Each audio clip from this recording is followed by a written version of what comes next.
tudo bem? Eu sou a doutora Rocio e vou falar com vocês sobre ética médica. E para a gente falar sobre esse assunto, eu quero trazer para vocês primeiro sobre a atualização do novo Código de Ética Médica.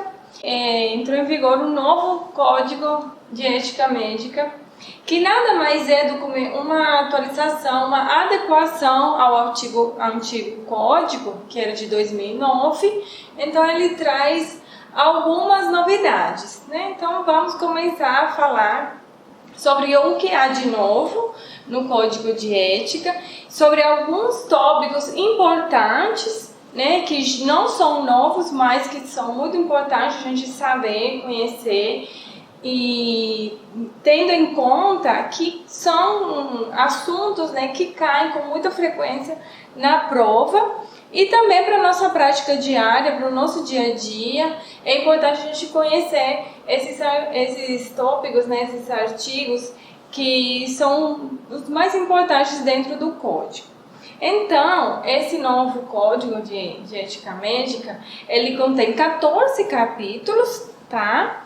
E dentro desses capítulos nós temos 26 princípios fundamentais, tá? Acrescentou um princípio até o anterior, a edição de 2009 eram 25, nessa nova atualização fomos para 26 princípios fundamentais. Temos 11 normas disiológicas e nada mais é do que 11 direitos, tá?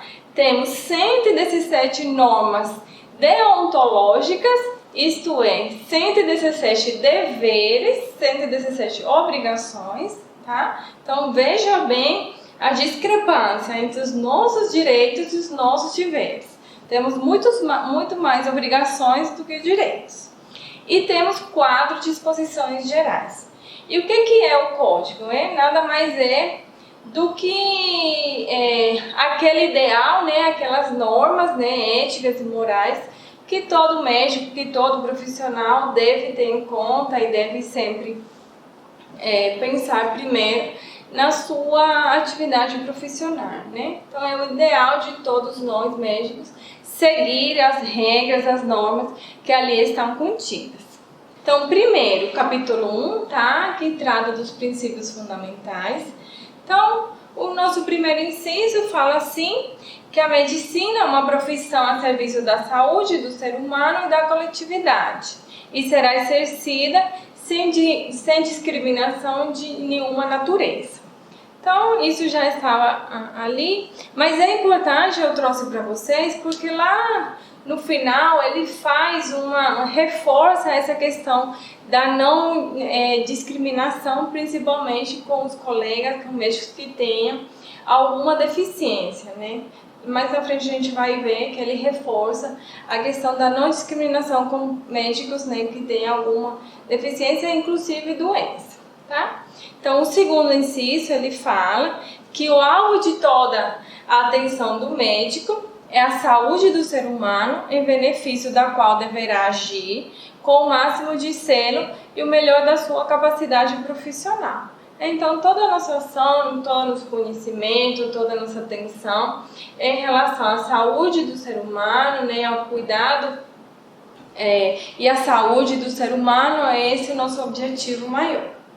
Já no inciso 5, tem uma novidade, uma pequena novidade, mas faz toda a diferença. E fala assim: compete ao médico aprimorar continuamente seus conhecimentos e usar o melhor do progresso científico em benefício do paciente e da sociedade.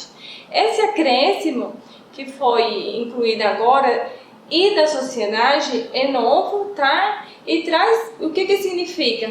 Que o nosso objetivo não é apenas a pessoa, o paciente, o indivíduo, e sim agora a sociedade, a coletividade, né, e como um todo, né? Então já ele amplia, né, esse compromisso de cuidados não só para o paciente, para a pessoa, mas sim para a sociedade também. Então isso é novo.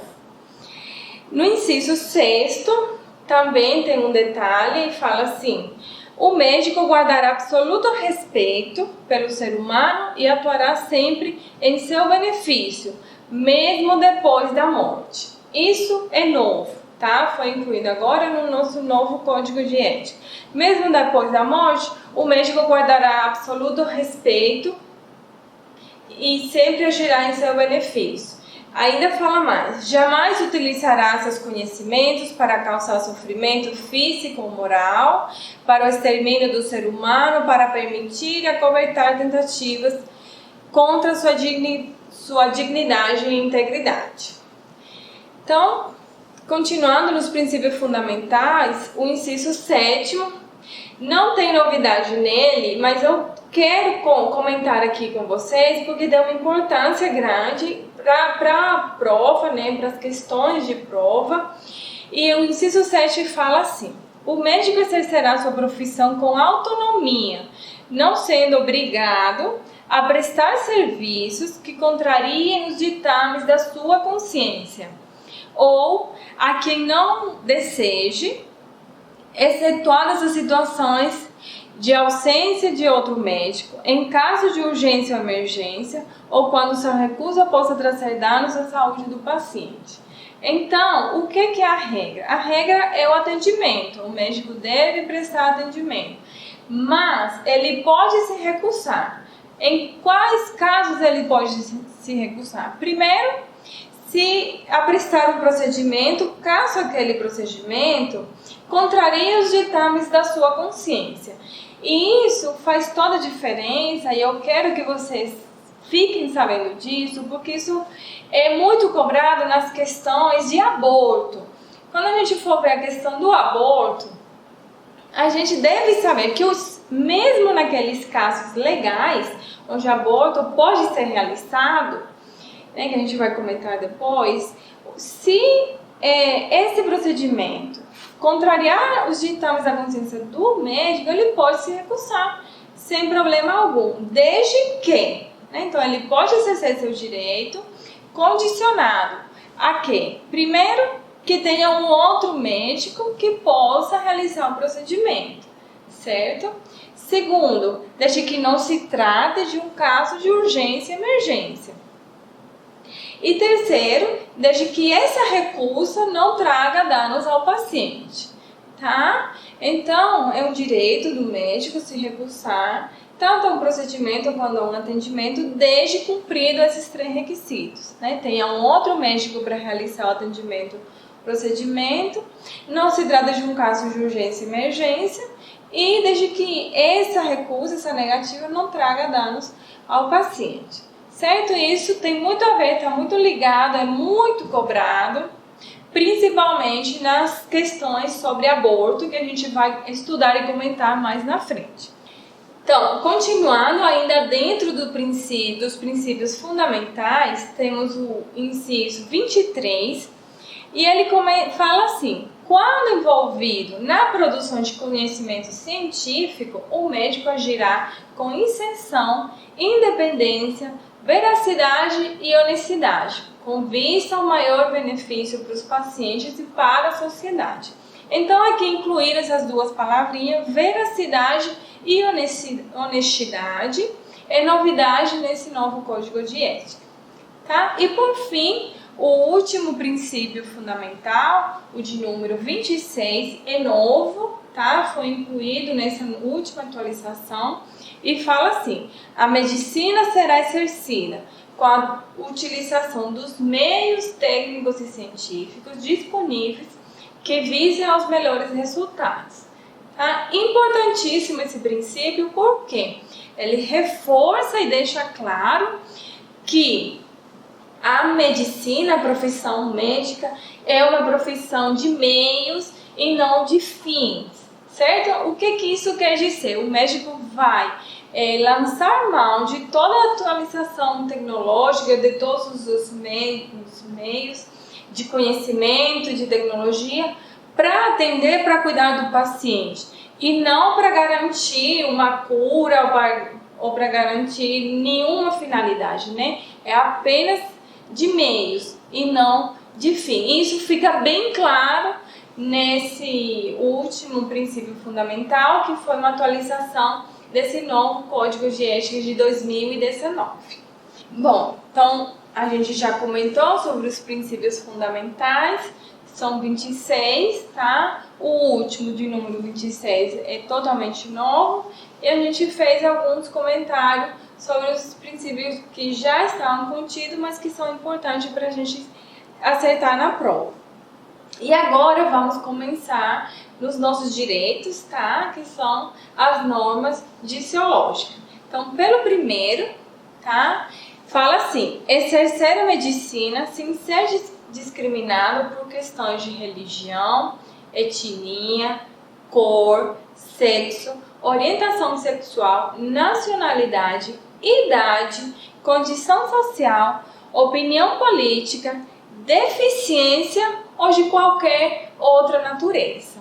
Então, esse primeiro direito reforça o nosso primeiro princípio fundamental, onde fala que a medicina pode ser exercida sem discriminação.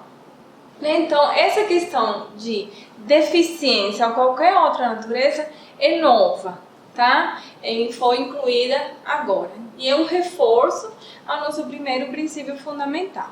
Então, continuando, nosso direito de item 3 fala assim: apontar falhas em normas, contratos e práticas internas das instituições em que trabalha, quando os julgar indigna do exercício da profissão ou prejudiciais a si mesmo, ao paciente ou a terceiros, devendo comunicá-las ao Conselho Regional de Medicina de sua jurisdição e à Comissão de Ética da instituição quando houver. Esse terceiro item traz uma novidade, que é o quê? Você tem o direito de apontar falhas, de apontar condições indignas de trabalho, mas ele condiciona esse teu direito a um dever de comunicar, certo? Comunicar a quem? Tanto ao Conselho Regional de Medicina como a Comissão de Ética da instituição quando houver, certo? Então, ali é um direito e um dever ao mesmo tempo, né? Então, essa questão do dever de comunicar foi incluída no último Código de Ética, certo? Então, continuando, o item 4 fala assim: é direito dos médicos recusar-se a exercer sua profissão em instituição pública ou privada, onde as condições de trabalho não sejam dignas ou possam prejudicar a própria saúde ou a do paciente, bem como a dos demais profissionais. Nesse caso, comunicará com justificativa e maior brevidade sua decisão ao diretor técnico, ao Conselho Regional de Medicina da sua jurisdição e à Comissão de Ética da instituição quando houver. Então, o que ele está falando para nós? Um médico que de repente se deparar com uma condição indigna, com uma situação onde não há condição de trabalho, onde há prejuízo da saúde do próprio médico, dos pacientes, dos outros profissionais da saúde, ele pode se recusar a exercer, a trabalhar, a dar o plantão, a tocar o ambulatório. Ele pode se recusar, esse é o direito, né? Sempre que haja essas situações que a gente comentou aqui agora.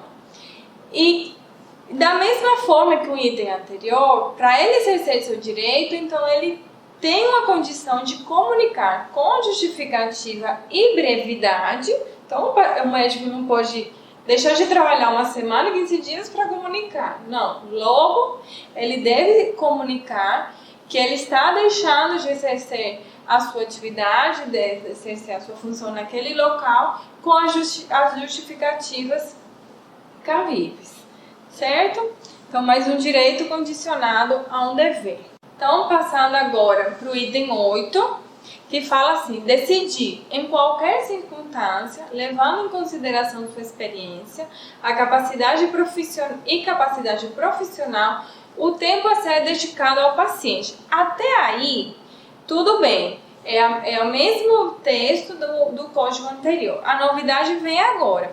sem permitir que o acúmulo de encargos ou de consulta venha prejudicar seu trabalho, certo? Então, é decisão do médico que tempo ele vai demorar na consulta, que tanto de consulta ele vai necessitar para acompanhar, para tratar aquele paciente, né? Que tempo de internação também vai ser necessário para a melhoria daquele paciente. É decisão do médico de acordo com a sua experiência e sua capacidade profissional. Porém, o médico não deve permitir um acúmulo de encargos ou de consulta que possa prejudicar o seu trabalho, certo? E o próximo direito que teve mudança é o item 11 e fala assim: é direito do médico com deficiência ou com doença, nos limites de suas capacidades e da segurança dos pacientes, exercer a profissão sem ser discriminado. Então, mais um reforço, né, a nosso item 1 dos direitos médicos, exercer a profissão por médicos com alguma deficiência ou mesmo doente, mas que isso não venha prejudicar o paciente, prejudicar a segurança do paciente, certo? Então, isso é novidade, é importante ressaltar aqui nessa primeira parte da aula, essa questão do médico com deficiência, tá? Ele está bem reforçado no código, que ele tem direito a atuar, exercer sem ser discriminado, tá? Porém, o médico que tenha deficiência ou alguma doença pode exercer sim, com segurança, né? Desde que isso não venha trazer alguma insegurança ao paciente. Agora, já fechamos a parte dos direitos, vamos começar a parte dos deveres, né? Que são as normas deontológicas. Eu trouxe para vocês o que teve mudança, tá? Não foram todos os capítulos, tá? Mas dos capítulos que tem novidade, eu trouxe para vocês, vamos comentar, vamos explicar aqui. E tem alguns itens que não tem novidades, mas que são importantes, que são muito cobrados nas provas, que pode, né, trazer muitas dúvidas, e vamos comentar também. Então, começando pelo capítulo 3, tá? Que é o primeiro dos capítulos das normas deontológicas, que é o capítulo de responsabilidade profissional. Então, gente, do ponto de vista prático, ele é o capítulo que eu considero o mais importante de todos, tá? Porque ele concentra a maior quantidade de falha mesmo, de quebra da ética médica, quando a gente observa as causas de processos, tanto na área ética administrativa ou civil, está por falha em uma dessas normas contidas nesse capítulo. Então, tanto para a prova como para a vida, o capítulo 3, que fala da responsabilidade profissional, é um dos mais importantes. E vale a pena que você leia, tá, na íntegra esse capítulo. De preferência que leia o código inteiro, mas se for para ler então escolha o de número 3, responsabilidade profissional, certo? Então vamos começar. Só falar mais uma coisinha, as leis deontológicas, as nossas obrigações, eles são todos restritivos. Então, o início de cada capítulo fala assim, é vedado ao médico. Então, ali é uma série de artigos do que nós não podemos fazer, certo? Ele é bem proibitivo, tá? Então, começando com o capítulo 3, responsabilidade profissional, o artigo 1, ele fala assim, é vedado ao médico causar dano ao paciente por ação ou omissão caracterizável como imperícia, imprudência ou negligência. Parágrafo único. A responsabilidade médica é sempre pessoal e não pode ser presumida. Então aqui, esse artigo é importantíssimo. Quando tem algum processo, alguma demanda, alguma suspeita de erro médico, o médico só será condenado, só terá alguma punição, só terá alguma consequência disso se for comprovado a imperícia, a imprudência ou a negligência, certo? São os 3 itens, as 3 falhas, os 3 erros possíveis de punição ao médico. O parágrafo único, só reforçando, que a responsabilidade não pode ser pessoal e não pode ser presumida. Isso tem que ter um processo, uma investigação, uma comprovação de que realmente teve alguma falha e não apenas dizer, né, pensar que foi erro médico. Tem que haver a comprovação, né? Ela não é presumida. Então tá, esse artigo 1 não é novo, ele já estava no código, mas é do mais importante e eu quis trazer, né, e comentar com vocês. Agora sim, o artigo 7, ele traz uma novidade e fala assim: é vedado ao médico deixar de atender em setores de urgência e emergência quando for da sua obrigação fazê-lo, mesmo respaldado por decisão majoritária da categoria. Isto é, mesmo que tenha uma ordem de paralisação, uma greve, mesmo que tenha uma orientação da diretoria, da chefia, se você está escalado para atender na urgência e emergência e não fazê-lo, isso caracteriza uma falha ética e você poderá ser punido por isso. Então, mesmo que tenha orientação majoritária da categoria, se você está, é sua obrigação atender na urgência e emergência, você não pode se negar, se recusar a fazê-lo, mesmo que não tenha nenhum risco, nenhum dano ao paciente, tá? No texto anterior tinha essa condição, que ele poderia se recusar se isso não trouxesse risco ou dano ao paciente. Agora não, independente mesmo do risco do dano, independentemente da orientação, né, majoritária da categoria, se a sua responsabilidade é estar ali na urgência e emergência, você deve fazer, certo? E se recusar ao atendimento por qualquer motivo, implica em falha ética, certo?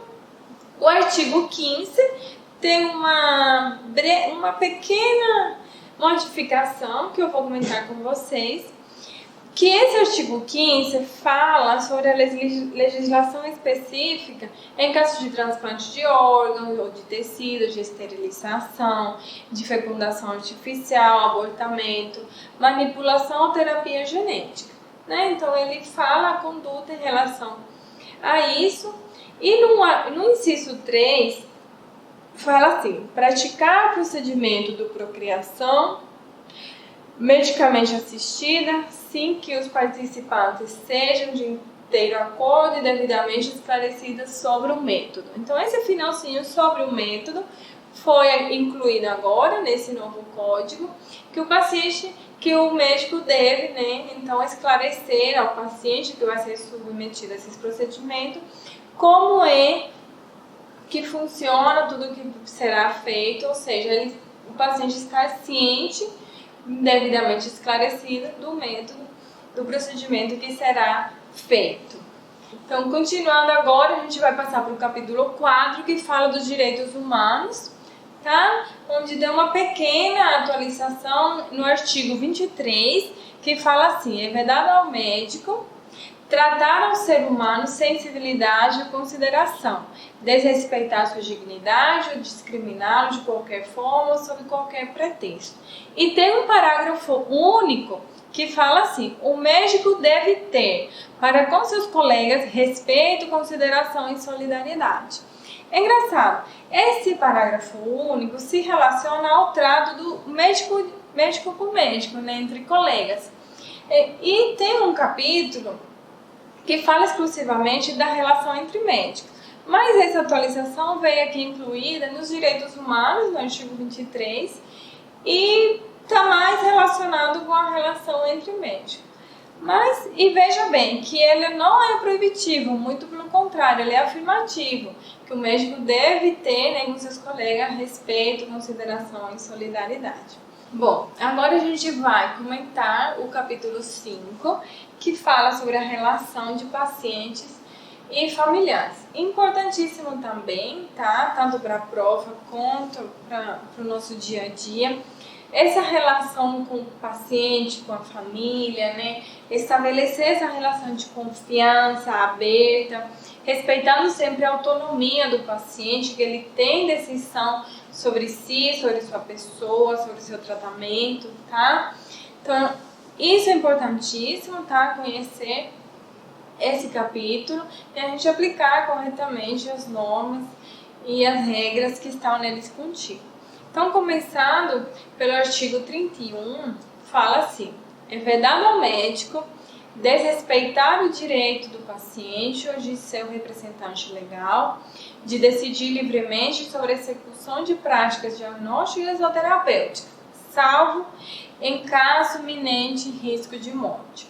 Tá? Esse artigo já estava contido, não é novidade, mas eu trouxe para vocês porque ele é um tópico importantíssimo nas questões que falam sobre transfusão de sangue. Tá? A gente sabe o caso dos pacientes que são testemunhas de Jeová, que eles não aceitam a transfusão de sangue, eles consideram o sangue sagrado. Existe muita polêmica quanto a isso, vocês podem ter dúvida em relação a isso. Na prova, vocês devem saber, tem que ficar claro que se o procedimento, se não for feita a transfusão, o paciente vai morrer por causa disso, ou seja, uma questão de vida ou morte, o médico deve realizar a transfusão, certo? Mas se esse procedimento não vai comprometer a vida dele, não vai ser pela falta de transfusão que o paciente vai morrer, então não há por que fazer a transfusão. Veja bem, o artigo fala: é vedado ao médico de respeitar o direito do paciente e desse representante legal, tá? Decidir livremente sobre a execução de práticas diagnósticas ou terapêuticas, vírgula, salvo em caso de iminente risco de morte. Então, se não houver iminente risco de morte, o médico deve sempre respeitar a decisão do paciente ou do seu representante legal, ou seja, respeitar a autonomia do paciente, certo?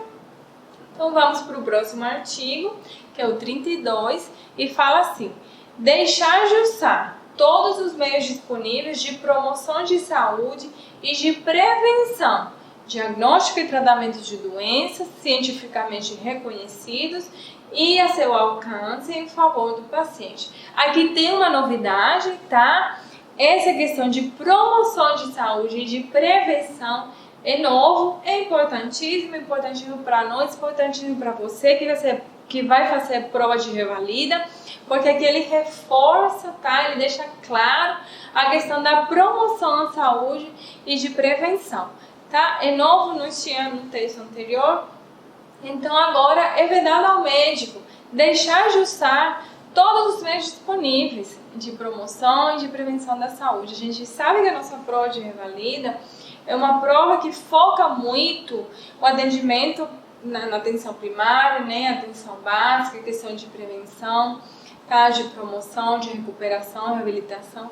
Então agora está claro no nosso Código de Ética Médica, no nosso capítulo 5, relação com pacientes e familiares, a nossa obrigação de promoção e prevenção da saúde, certo?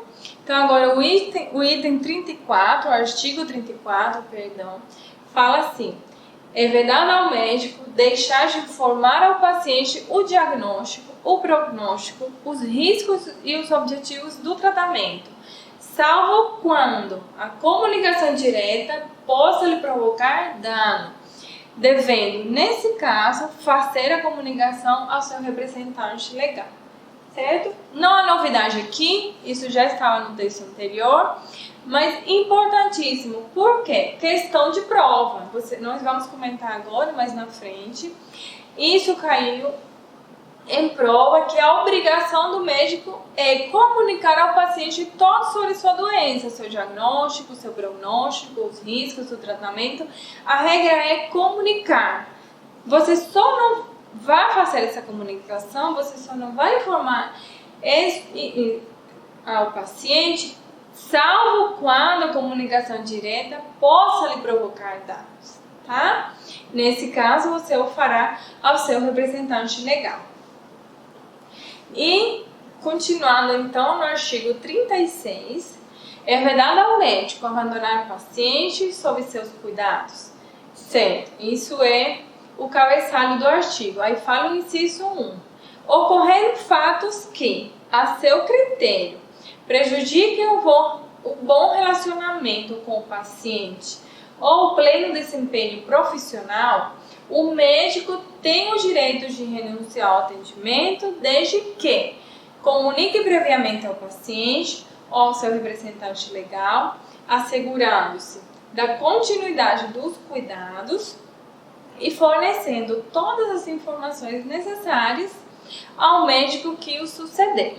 Certo? Então a regra é: o médico não vai abandonar o paciente, certo? Por forma alguma, por motivo algum, salvo quando o médico considerar algum fato que vá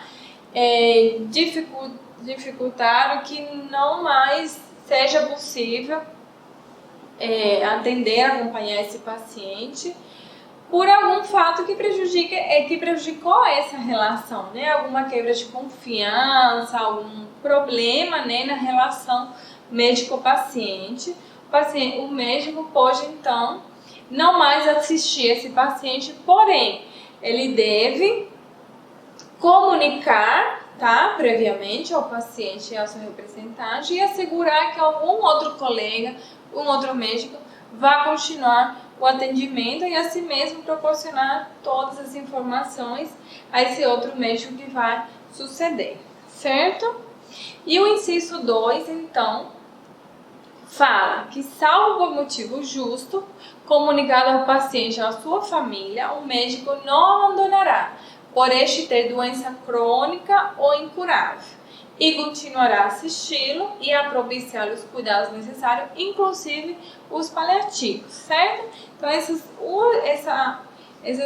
última frase que fala e continuará a assisti-lo e proporcionar-lhe os cuidados necessários, inclusive os paliativos, é novidade do nosso código de ética atual, tá? E a gente entende, né, que mesmo que o paciente não seja mais passível de cura, de uma total recuperação, né, aqueles pacientes terminais, paliativos, né, oncológicos, neurológicos, né, e outras patologias que a gente sabe que não há mais possibilidade de cura, como médico não pode abandonar e simplesmente dizer não vou te cuidar, atender mais, né? Então ele deve, né, e agora já está bem claro no nosso código de ética, que ele deve continuar assistindo, inclusive proporcionar cuidados paliativos, certo?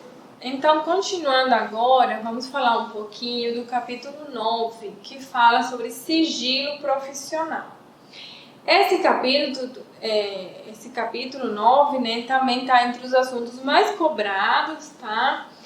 Muito cobrado, junto com a responsabilidade profissional, é o segundo conteúdo mais cobrado em prova, tá? Quando vocês estiverem fazendo as provas, né, tanto de revalida como de residência, que também cobra esse assunto, você vai ver o tanto que é importante. E veja só se esse assunto é importante para o médico, que o sigilo prevalece perante qualquer coisa, inclusive perante um juiz. Você, como médico, você pode, perante um juiz, se defender dizendo que você deve, né, preservar o seu sigilo profissional e você não vai falar, você não vai responder ao juiz. O médico pode fazer isso. Qualquer outra pessoa, qualquer outro profissional perante o juiz não pode dizer que não vai responder, que não vai, né, declarar. O médico pode. O sigilo profissional, ele é tão importante, ele é tão robusto, né, que mesmo perante um juiz o médico pode se calar, né? Então a gente vai comentar aqui sobre ele, vai ver as suas exceções, né? Porque a regra é o sigilo e quando que esse sigilo pode e deve ser quebrado.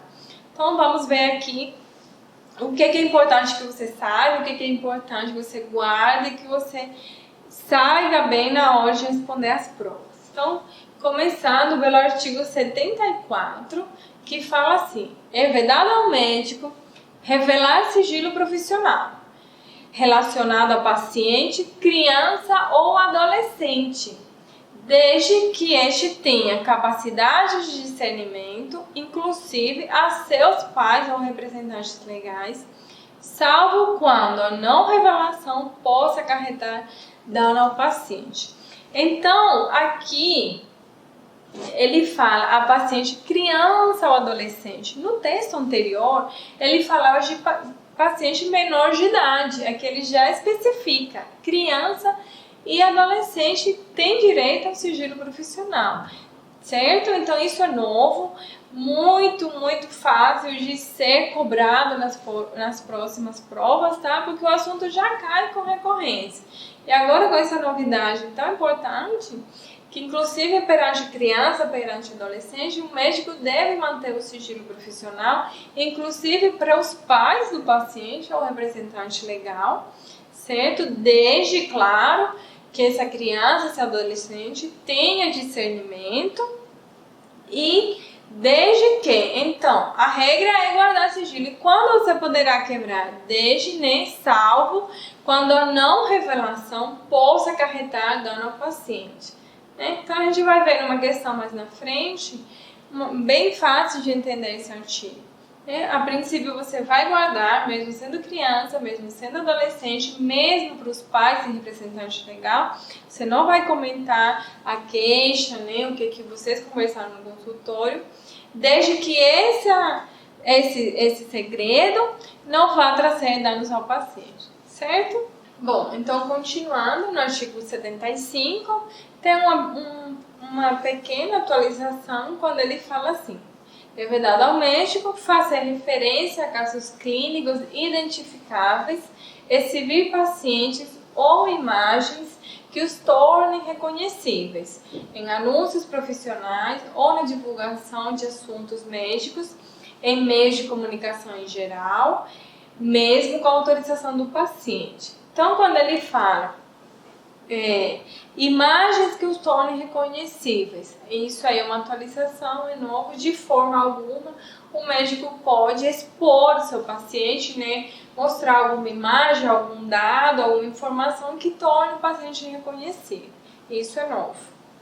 E o artigo 77, para finalizar esse nosso capítulo de sigilo profissional, fala assim: é vedado ao médico prestar informações à empresa seguradora sobre a circunstância da morte do paciente, sob seus cuidados, além das contidas na declaração de óbito, salvo por expresso consentimento do seu representante legal. Isso é novo e é importantíssimo, porque até o texto anterior, o último código, o médico não poderia de forma alguma prestar informações além das contidas na declaração de óbito, certo? Nem a seguradora, mesmo com autorização do representante, do filho, do pai, do irmão, não poderia. Agora sim, com autorização do representante legal, o médico pode prestar informações além das contidas num atestado de óbito, tá? É novo, tá? Pode ser, né, um candidato importante de conteúdo para o próximo Revalida. Agora a gente vai continuar falando no nosso próximo capítulo.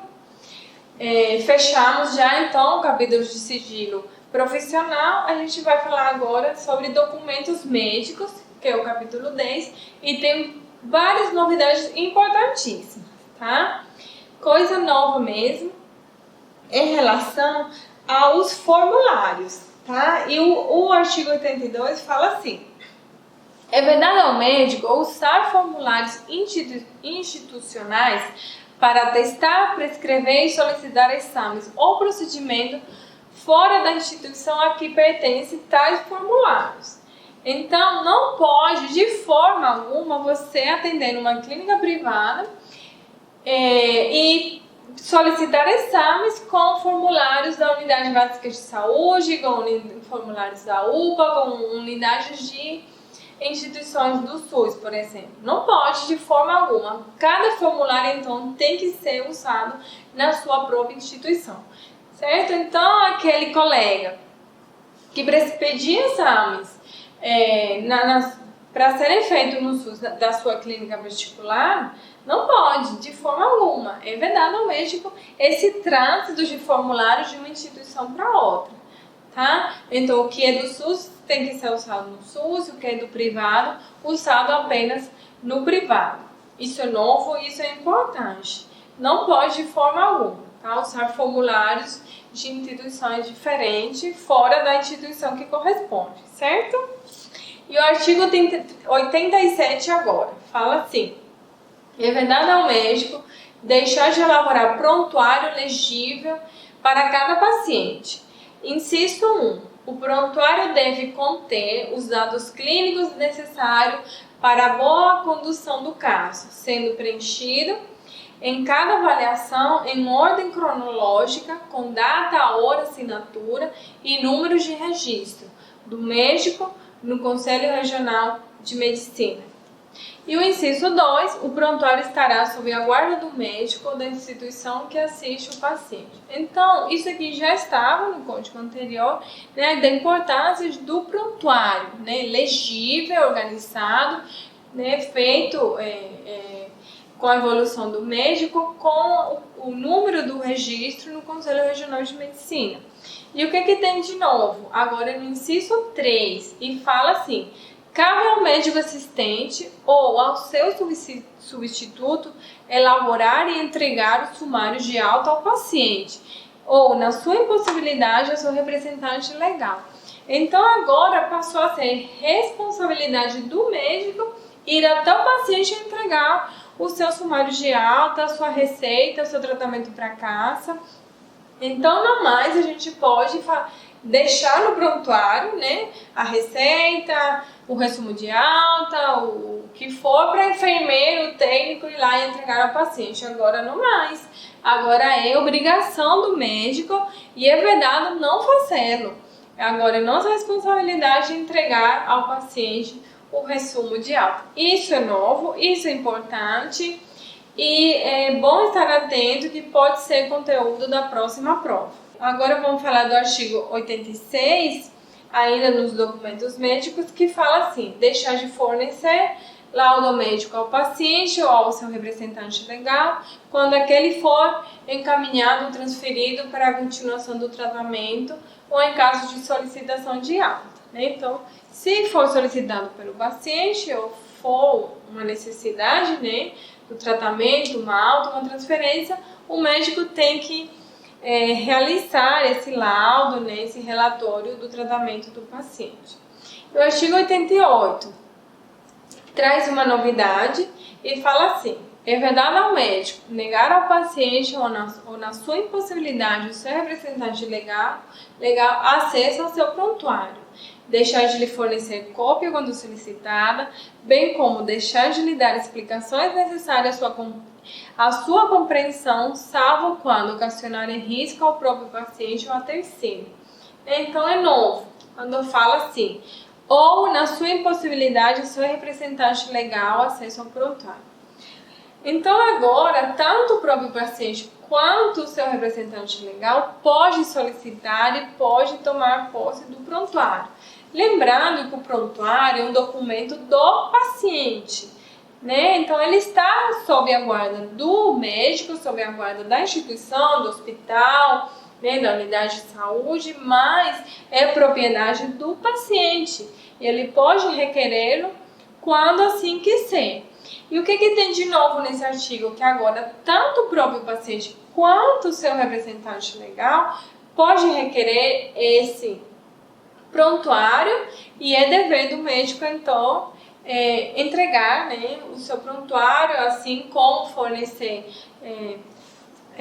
explicações, a compreensão, né, do paciente, do seu representante, sobre o seu tratamento, o seu diagnóstico e o seu prognóstico. E o artigo 89, então, fala que é vedado ao médico liberar cópias do prontuário sob sua guarda, exceto para atender a ordem judicial ou para sua própria defesa, assim como quando autorizado por escrito pelo paciente.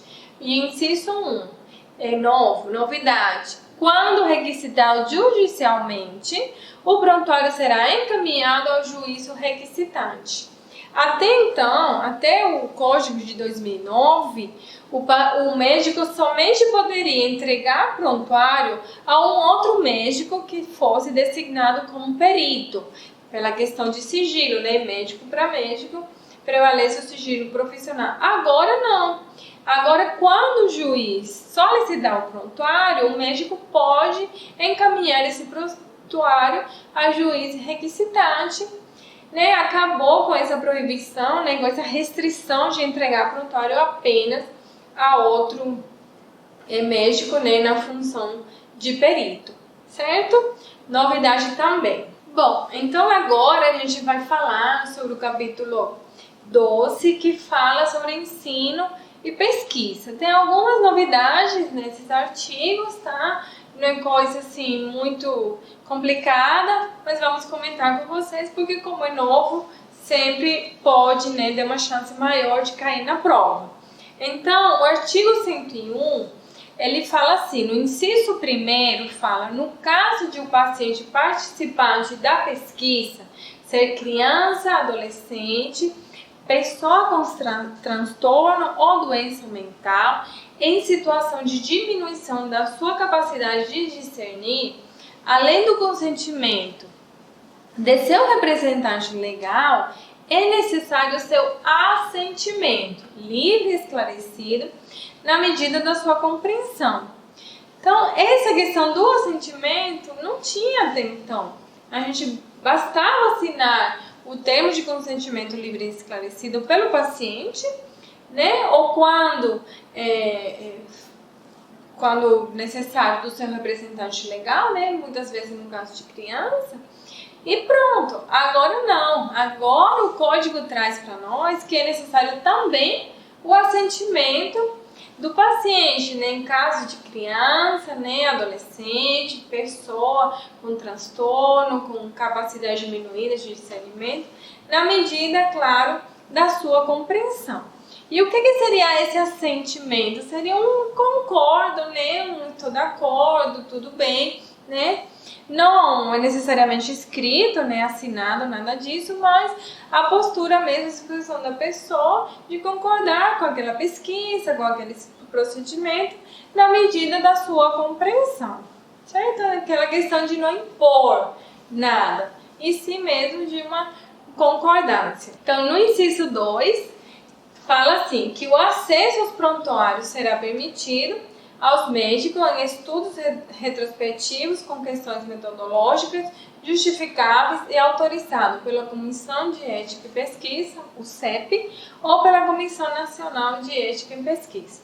Então, traz para nós que esse acesso aos prontuários em estudos, né, retrospectivos vai ser liberado aos médicos desde, né, que as justificativas, né, foram aceitas no CEP e no CONEP, né? Então, continuando, né, falando mais um pouco sobre as novidades no ensino e na pesquisa médica, o artigo 102 fala assim, que é vedado ao médico deixar de utilizar a terapêutica correta quando seu uso estiver liberado no país. Então, você não pode fazer uma pesquisa deixando de usar uma medicação que já está disponível, que já é usada no país, e por um placebo ou por uma outra medicação, você não pode deixar de usar uma terapêutica disponível, né? E o parágrafo único desse artigo fala: a utilização de terapêutica experimental é permitida quando aceita pelos órgãos competentes e com o consentimento do paciente ou de seu representante legal adequadamente esclarecidas da situação e das possíveis consequências, né? Então, você pode usar a terapêutica experimental? Pode, desde que é autorizada pelos órgãos competentes e autorizada pelo próprio paciente ciente das consequências. Para finalizar esse capítulo de ensino e pesquisa, a gente tem o artigo 106, que tem uma atualização no sentido de, fala assim, É vedado ao médico manter vínculos de qualquer natureza com pesquisas médicas em seres humanos que usem placebo de maneira isolada, em experimentos, quando houver método profilático ou terapêutico